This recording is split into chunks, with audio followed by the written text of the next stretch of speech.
ಮಧುರ ಮಕ್ಕಳೇ, ಪ್ರಾಣೇಶ್ವರ ತಂದೆಯು ನೀವು ಮಕ್ಕಳಿಗೆ ಪ್ರಾಣದಾನ ನೀಡಲು ಬಂದಿದ್ದಾರೆ. ಪ್ರಾಣದಾನ ಸಿಗುವುದು ಎಂದರೆ ತಮೋಪ್ರಧಾನರಿಂದ ಸತೋಪ್ರಧಾನರಾಗುವುದು. ಪ್ರಶ್ನೆ: ಡ್ರಾಮಾದ ಪ್ರತಿಯೊಂದು ರಹಸ್ಯವನ್ನು ಅರಿತುಕೊಂಡಿರುವ ಕಾರಣ ಯಾವ ದೃಶ್ಯವೂ ನಿಮಗೆ ಹೊಸದಲ್ಲ. ಉತ್ತರ: ಈ ಸಮಯದಲ್ಲಿ ಇಡೀ ಪ್ರಪಂಚದಲ್ಲಿ ಯಾವ ಹೊಡೆದಾಟಗಳಿವೆ. ವಿನಾಶಕಾಲೇ ವಿಪರೀತ ಬುದ್ಧಿಯವರಾಗಿ ತಮ್ಮದೇ ಕುಲದ ವಿನಾಶಕ್ಕಾಗಿ ಅನೇಕ ಸಾಧನಗಳನ್ನು ತಯಾರಿಸುತ್ತಾ ಹೋಗುತ್ತಾರೆ. ಇದೇನು ಹೊಸ ಮಾತಲ್ಲ, ಏಕೆಂದರೆ ನಮಗೆ ತಿಳಿದಿದೆ ಈ ಪ್ರಪಂಚವಂತೂ ಪರಿವರ್ತನೆಯಾಗಲೇಬೇಕಾಗಿದೆ. ಮಹಾಭಾರತ ಯುದ್ಧದ ನಂತರವೇ ನಮ್ಮ ಹೊಸ ಪ್ರಪಂಚ ಬರುವುದು. ಗೀತೆ. ಇಂದು ಬೆಳಗ್ಗೆ ಬಂದವರು ಯಾರು? ಧಾರಣೆಗಾಗಿ ಮುಖ್ಯ ಸಾರ. 1. ಈ ಹಳೆಯ ಪ್ರಪಂಚ ವಿನಾಶ ಆಗಿಯೇ ಬಿಟ್ಟಿದೆ. ಆದ್ದರಿಂದ ತಮ್ಮನ್ನು ತಾವು ಈ ಹಳೆಯ ಪ್ರಪಂಚದಿಂದ ಭಿನ್ನವೆಂದು ತಿಳಿದುಕೊಳ್ಳಬೇಕಾಗಿದೆ.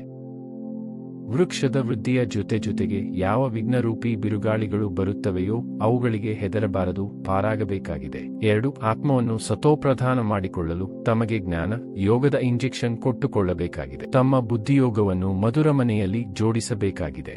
ವರದಾನ: ಮೊದಲು ತಾವು ಎಂಬ ಪಾಠದ ಮೂಲಕ ಕಿರೀಟಧಾರಿ ಆಗುವಂತ. ಚತುರ್ಸುಜಾನ್ ಬುದ್ಧಿವಂತ ಭವ. ಸ್ಲೋಗನ್: ಅಂತರ್ಮುಖಿ ಏಕಾಂತವಾಸಿ ಆಗುವಂತಹ ಶ್ರೇಷ್ಠ ಆತ್ಮನೇ ಅವ್ಯಕ್ತ ಸ್ಥಿತಿಯ ಅನುಭವ ಮಾಡುವರು.